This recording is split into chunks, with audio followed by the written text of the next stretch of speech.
सत्संग से जीवन में आने वाली अनेकों अनेक कठिनाइयां अपने आप ही समाप्त हो जाती हैं।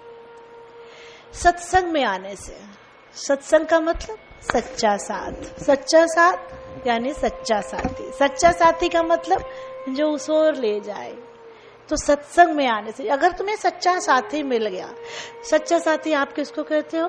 जो दुनियावी जीवन में कोई साथी मिल जाए, जो तुम्हारी बात माने, जो तुम्हारे अनुसार कार्य करे, तुम उसे सच्चा साथी कहते हो?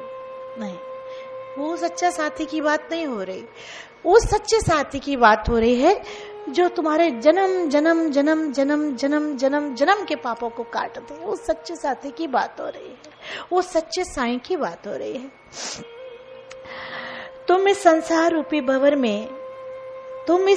रूपी भंवर से तभी निकलोगे जब तुम्हें सतमार्ग के दर्शन कराने वाला, उस पर ले चलने वाला सतगुरु साईं मिल जाएगा। ये भंवर है, ऐसी भंवर है कि इस भंवर में जो उलझता है उलझता ही चला जाता है। कौन सी भंवर? संसारिक भंवर। ऐसी भंवर, इस पे बहुत सोच समझ के कदम रखना है। अपने आप को पहचानो, सारी शक्तियां आप में निहित हैं। इन शक्तियों को जागृत करने की परम आवश्यकता है। क्या अपने आप को पहचानो? कब पहचानेंगे? जब अपने लिए समय निकालेंगे। अपने आप को पहचानो, अपने अंदर सारी शक्तियां निहित हैं। निहित हैं, ठीक है, निहित है। दूध में मक्खन निहित है, दूध में घी निहित, निहित का मतलब है। दूध में घी है, दूध में मक्खन है। दिखाई देता है? नहीं देता। क्यों? क्योंकि उसके ऊपर कोई प्रोसेस नहीं हुआ। जब उसके ऊपर कोई प्रोसेस होगा, मथानी से मथेंगे तो उसमें से मक्खन निकलेगा, और उसको आग पे चढ़ाएंगे तो घी निकलेगा। प्रोसेस करेंगे तो निकलेगा ना। अपने अंदर सारी शक्तियां निहित हैं। प्रोसेस नहीं करोगे साधारण हो जाओगे, प्रोसेस करोगे असाधारण हो जाओगे। कल तक आप कुछ नहीं और आज आप सब कुछ। लोग हैरान होंगे, आप खुद हैरान होंगे कि कल तक तो कुछ भी नहीं था, लेकिन आज इधर सोचता हूं इधर होता है, इधर ध्यान करता हूं इधर होता है, इधर सोचा ऐसा हो जाए, हो गया। क्यों? कैसे? किस तरह? क्योंकि आप में सब कुछ मौजूद है, लेकिन आपने अपनी शक्तियों को कभी पहचाना नहीं। और उसकी पहचान कौन कराता है? साईं। और उस पर प्रोसेस कौन कराता है? सतगुरु।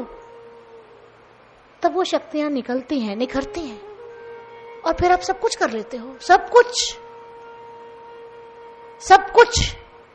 नानक ने नहीं किया क्या? यीशु ने नहीं किया?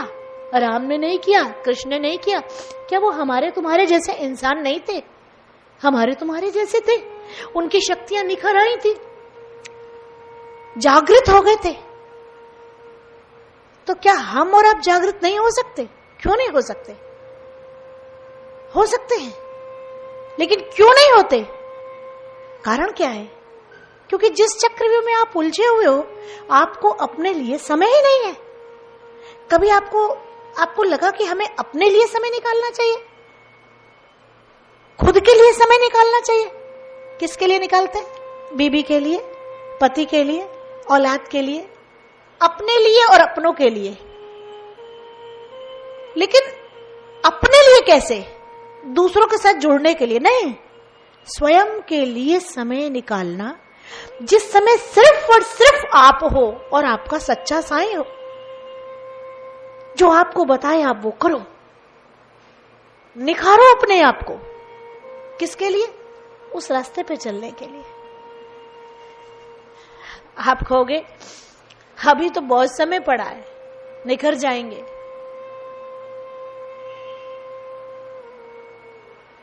आपको नहीं पता कि आप कितने बरस जियोगे, आपको नहीं पता। हाँ, अगर ये पता होता कि आप 95 इयर्स जियोगे, 85 इयर्स जियोगे, 55 इयर्स जियोगे, 75 इयर्स जियोगे, तो भी होता कि चलो ठीक है, अभी 20, 25, 50 साल हो गए, अभी 25 बचे हैं, चलेगा। ऐसा कुछ नहीं है, आज है कल नहीं। जब इस ओर लगन लगी